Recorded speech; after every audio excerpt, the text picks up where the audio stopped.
Quarter. My contributor for the hour is Jim Grant. He is founder and editor of Grant's Interest Rate Observer. And Jim, it's nice to have you on the program. Thank you, Maria. Nice to be here. So much to talk about. Want to get into the Fed, of course, as Janet Yellen preps for a second day of testimony on Capitol Hill. A new wave of criticism is building against the Fed. We've talked about this a lot. And you've been right, certainly early on, in terms of saying the Fed may very well be behind the curve. Yeah. Well, the Fed is in the business of reacting to things rather than anticipating things. There was an extraordinary profile of Janet Yellen in the New Yorker this week by Nicholas Lehman. And the first confession is by Ben Bernanke himself, who says that actually our models did not incorporate financial risk in 2006 and 7. That's revelation number one. Then comes Janet Yellen saying that, yes, she does strive to stay in touch with the real world, yet she did not see the housing stuff and the credit markets difficulties developing. They really weren't in the data, she says. Right. So I think the Fed is constitutionally behind the curve and no doubt will remain so. Well, I mean, you know, Janet Yellen is speaking today for the part two of her Humphrey Hawkins. Are you expecting anything new to come out of it? No, I hope for something out of the Q&A, but certainly her prepared remarks will be much the same as yesterday's.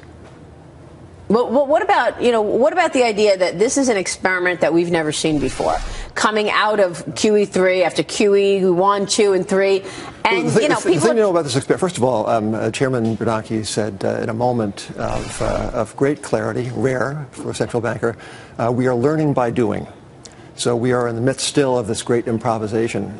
Secondly, we should all remember that the first experiment in so-called quantitative easing was when the stock market was a very treacherous place. The VIX index, the measure of Sturm und Drang and apprehension in the markets, was at like 80. Okay, that was QE1. Then comes QE2. The VIX has subsided to about 40. Okay, the stock market is finding its footing. Then comes QE3. Which may or may not be slowing down. Certainly it's slowing down. It may not be ending. But QE3 comes with the VIX at like 12. So wow. The stock market returned to normal and indeed is flying. And still the Fed is pouring it on. So is the Fed behind the curve? Certainly it's behind the curve with respect to that branch of inflation called asset price inflation, which is the kind of inflation on Wall Street we all root for. Yeah. It's called a bull market. Yeah. So you've got asset inflation, you've got inflation in real commodities like oil, like food. They say they're not inflation, and it's under their target. Well, yeah, everyone has his or her own demand curve. Everyone has his or her own really set of inflation data. Hershey announced this morning, I heard some authoritative radio broadcasts, that it's raising candy bar price because everything that goes into candy bars is right. Cocoa's up. That's right. And so the kind of inflation that matters most to Wall Street is the kind of inflation that Wall Street cheers, right? So it doesn't matter to Wall Street that things may or may not be substantially overvalued. What matters to the street is that there is an upward direction in asset prices. There are great fees to be made. There are M&A activities to be done.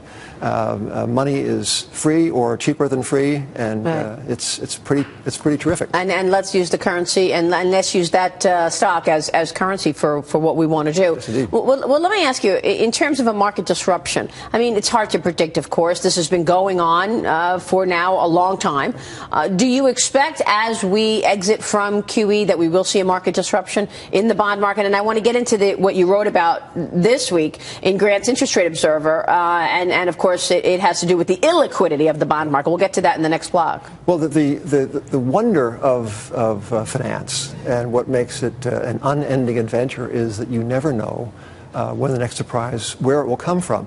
Few were saying, yes, the thing to watch this week is Portugal. Right. I thought Portugal just had a hot soccer team. It turns out they've got a financial market, and there's a problem with rolling commercial paper. There's a bank so one doesn't know. What one can, I think, easily surmise is that given the years, not just fiscal quarters, but the years in which money has been cheap or freer than free, given that. Given that you have to climb a tree to get a rate of return on your savings, people are reaching and reaching and reaching. Given all this, there's certainly going to be a problem, a big problem. It seems to be a thunderclap. We don't know where it's going to come from. All right, we'll talk more about this. Jim, stay with me. We've got other headlines to tell you.